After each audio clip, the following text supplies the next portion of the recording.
In this video, I'll show you what XML and JSON are all about and how you can best use them in Peakboard. Let me show you what a JSON and an XML file look like. Generally speaking, both JSON and XML are file formats. That is, what does the information contained in a file look like? This defines JSON or XML. This information can be transmitted in various ways. Typically, this is done via so-called REST interfaces. That means I access some system, like an MES system or an ERP system, and it returns this data to me in the respective format, either JSON or XML. Here we see a typical example of how such a JSON file can be structured. It usually starts with a curly bracket like this. Then there is a definition of various values here. In this case, I have a machine here that has a name, a status, a temperature, and a timestamp. Exactly, and the same applies to XML as well. Here I have the same information in an XML format. Again, the machine with the name, status, temperature, and a timestamp. And the values look like this in XML. Which one I want to use is basically irrelevant. I just have to take care of whatever the respective system returns to me. Typically, modern interface providers offer either a JSON or an XML interface. Let's go into the Peakboard Designer and take a look at how the whole thing works there. Here I have the two. I have already created the two files, data.json and data.xml, and I can process them here in the data sources by clicking on Add Data Source and then selecting either XML or JSON accordingly. We'll start here with JSON, and I'll enter my JSON as the name. Here under source type, I define where I get this information from. As I said, most of the time it's via URL when I want to connect to a REST interface. Then I select URL here, enter the URL, and often specify an authentication type, such as basic or bearer, where I can enter my user data or a key. In my case, I simply created copies of the files here, so I select the file here, click on it, and choose it from the list. Now I click on Load Data here, and now I have the data I just briefly showed available here.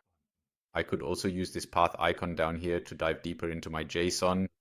In our case, it's not necessary now, but if the file is a bit larger, then it definitely becomes necessary. Now I click OK here, and I've created this data source and can work with it. The same works exactly the same way for XML. So I go to XML here and give it some name again. Here, for example, XML world type, again file. And in this case, I select this XML file. Click here on Load Data. No, here I still have to select in the path what exactly I want. I can also go up here to the machine and select these columns here and click OK.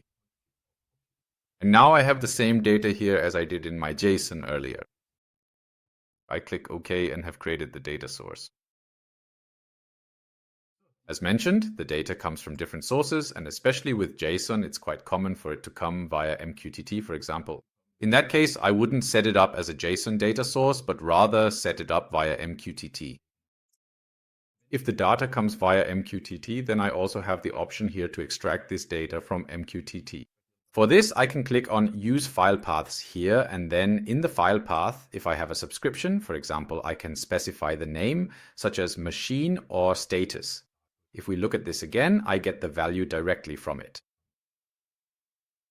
If I get the data from somewhere completely different, for example, via a Lua script or something similar, I also have the option to process this data there. For example, I can do this here with a data flow. For this, I have created a variable list here with exactly these. Two values, once the XML and once the JSON, exactly what we just saw, and I can also extract them directly in a data flow by creating the corresponding step.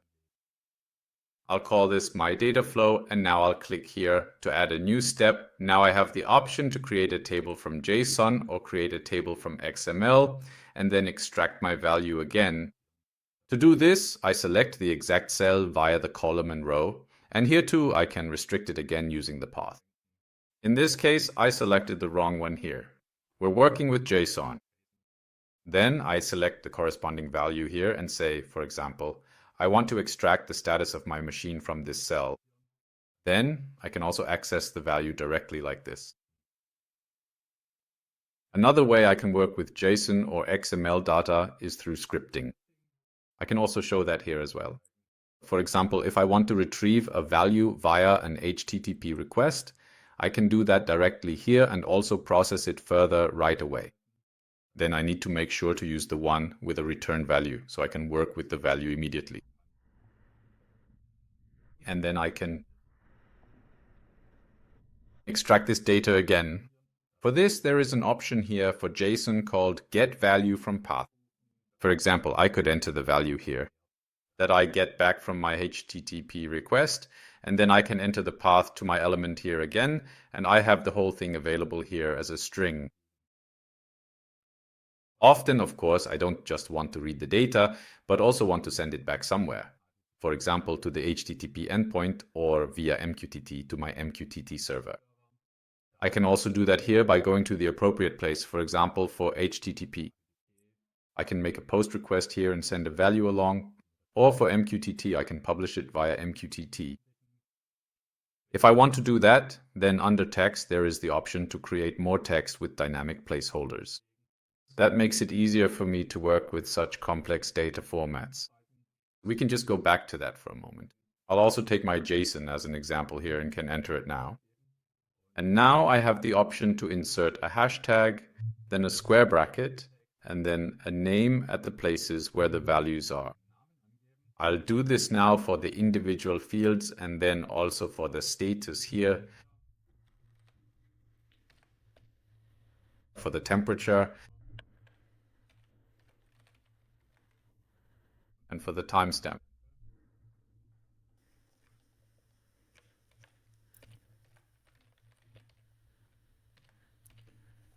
If I exit here now, we can see that for each of the variables I've defined, I can set and enter values accordingly here. It's important to make sure that in the JSON for strings, that is for text values, I still need to keep the quotation marks, as is the case here, for example, with the machine name. And for a number or a Boolean, I don't do that, like here with the temperature, for example. There, I don't have any quotation marks, and I need to keep it that way. That's basically all you need to know about JSON and XML in Peakboard. Thank you very much for watching, and see you next time.